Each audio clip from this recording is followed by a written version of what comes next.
வீடியோக்குள்ளே போகிறதுக்கு முன்னாடி SBO டிஜிட்டல் மார்க்கெட்டிங் பற்றி பார்க்கலாம். And also this video sponsored by SBO digital marketing.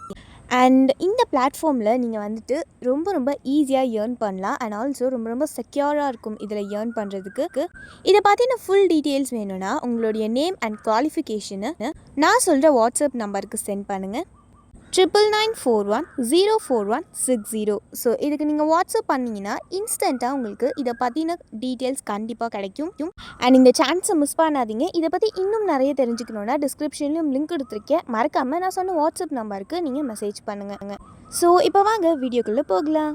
Skip பண்ணாதீங்க. பெரிய தப்பு. தினம் 300 ரூபாய் சம்பாதிக்க அரிய வாய்ப்பு. இன்ஸ்டாகிராம், ஃபேஸ்புக் பயன்படுத்த தெரிந்தால் போதும் content post and content publishing மூலமா தினம் 300 ரூபாய் சம்பாதிக்கலாம். இந்த வேலை செய்ய 5 நிமிடம் போதும். Work training support, group communication support, all language customer live chat support, முக்கியமா சொந்தமா ஒரு பிசினஸ் ஸ்டார்ட் பண்ற அளவுக்கு உங்களால கற்றுக்கொள்ளவும் முடியும், சம்பாதிக்கவும் முடியும். இந்த வேலை வாய்ப்பு வழங்குவது 5 வருடத்திற்கு மேல ரன் ஆகிட்டு இருக்க நம்ம தமிழ்நாட்டு company school of business organisation private limited. மேலும் விவரங்களுக்கு டிஸ்கிரிப்ஷன்ல கொடுத்திருக்க நம்பருக்கு வாட்ஸ்அப் பண்ணுங்க.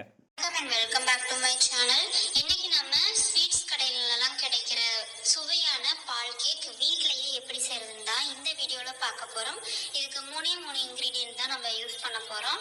வாங்க இப்போ நம்ம எப்படி செய்யலாங்கிறத பார்க்கலாம். 1 லிட்டர் பால் எடுத்திருக்கேன். இதை வந்து நம்ம பாதியாக சுண்டுற வரைக்கும் நல்லா காய்ச்சி எடுத்துக்கலாம். அது வரைக்கும் கிளறிக்கிட்டே இருக்கணும். ஆடை செய்கிற அப்படியே கிளறி விட்டுட்டே இருக்கணும்.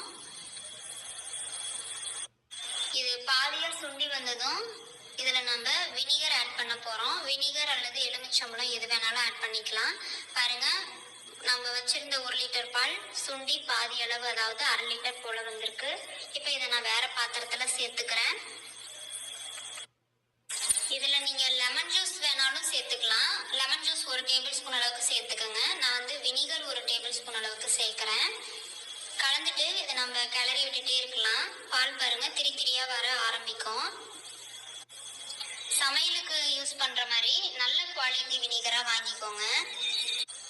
இல்லைன்னா எலுமிச்சம்பழம் எல்லார் வீட்லயுமே இருக்கும். எலுமிச்சம்பழமே கூட 1 டேபிள் ஸ்பூன் அளவுக்கு ஆட் பண்ணிக்கலாம்.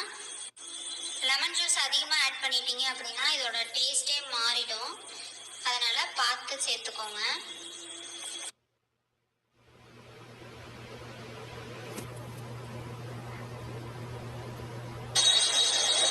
இந்த பால் நல்லா சுண்ட நம்ம காய்ச்சும் பொழுது அடிப்பிடிக்க நிறைய வாய்ப்பு இருக்கு. அதனால கிளறி விட்டுக்கிட்டே இருக்கணும், இல்லைன்னா அடிப்பிடிச்சிரும். நல்லா அகலமான பாத்திரம் நான் எடுத்த மாதிரியே எடுத்து அதில் காய்ச்சினீங்கன்னா தான் கரெக்டாக வரும். நல்லா ஹை ஃப்ளேமில் வச்சுட்டு கிளறி விட்டுக்கிட்டே இருக்கணும். அப்போதான் நல்லா அடிப்பிடிக்காம வரும். இப்போ பாருங்க கொஞ்சம் கொஞ்சமாக தண்ணி வத்தி வர ஆரம்பிக்குது. இப்போ இந்த டைம்ல நம்ம 200 கிராம் சர்க்கரையை ஆட் பண்ணிக்கலாம். 5 ஏலக்காயை தட்டி வச்சிருக்கேன், அதையும் இதோட சேர்த்துக்கலாம். தோலை நீக்கிட்டு விதைகளை மட்டும் சேர்த்துக்கலாம்.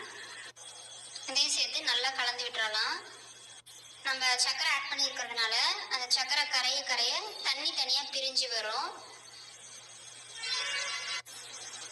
சர்க்கரை ஆட் பண்ணியிருக்கிறதுனால கலரும் நல்லா மாறி வந்திருக்கு பாருங்க. இன்னும் நல்லா சுண்டணும்.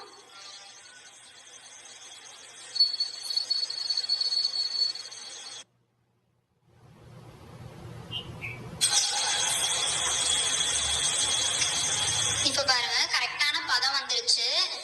இந்த மாதிரி இருக்கும் பொழுதே நம்ம எடுத்துடலாம். ரொம்ப கெட்டியாகவும் விட வேணாம்.